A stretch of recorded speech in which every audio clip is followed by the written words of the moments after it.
Join me as we learn Chitas Chumash for today, for Tuesday, Parshas Yisro.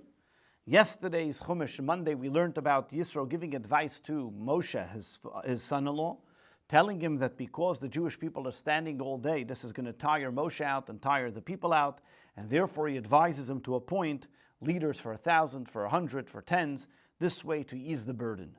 However, he tells him, you must get God's agreement to it.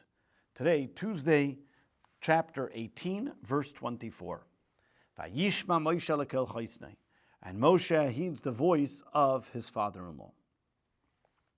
Vayas kol asher amar, and he did all that he said. Rashi. There's no Rashi on it, so we continue as Moshe tells what Moshe presents his plan to the Jewish people, and he does as God told him. Vayivchar Moshe anshe chayil, and therefore Moshe chose well-established people. Mikol Yisrael, from all the Jewish people, Vayitin Eisam Rashim Alam, and he made them leaders amongst the Jewish people.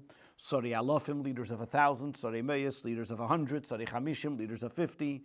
The Sari Hasaris, and leaders of tens. Rashi, we continue into the Chumash, to verse 26. V'shaftu es ha'am, and Moshe tells the Jewish people that these leaders, what they will be from now on. V'shaftu es ha'am, and they judged the people. B'chol eis, at all times. Asadavar akasha yevin al Moshe, the difficult things they brought to Moshe. V'eschol adavar akaten, and all these simple matters, yishputu heim, they judged on their own. The minor matters they did on their own. Verse 26, this is talking about as they would do it, v'dayanin yasama, that this is what they judged currently. Yevion, what does the word yevion means? They would bring, maisin, yishputu heim, kaman yishputu, they would judge, v'chen yashli savuri, leisi ivri, v'targman dayanin inun, all these different terminologies, as we mentioned in the previous verses, mikrai salolio, lashon tzivoi, are also as well as things that will happen in the future. Therefore, the Targum, the Aramaic translation, looks at it as the future as well. Something that are happening currently and what will happen as they continue to go on in their time of the desert.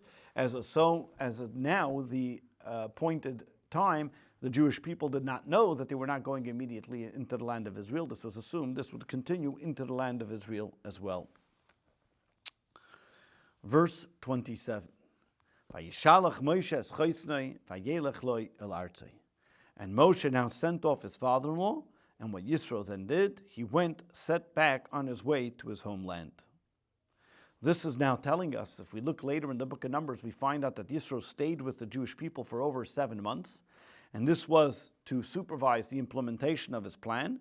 And when they were about to leave Mount Sinai, which was on the 20th of Iyar, 2449, then he decided to go to Midian and to convert his family that was all there after he successfully set up this whole judicial system with Moshe. As Rashi tells us, why did he go back to his land? To convert his family. This concludes the third Torah reading of Parshas Yisro.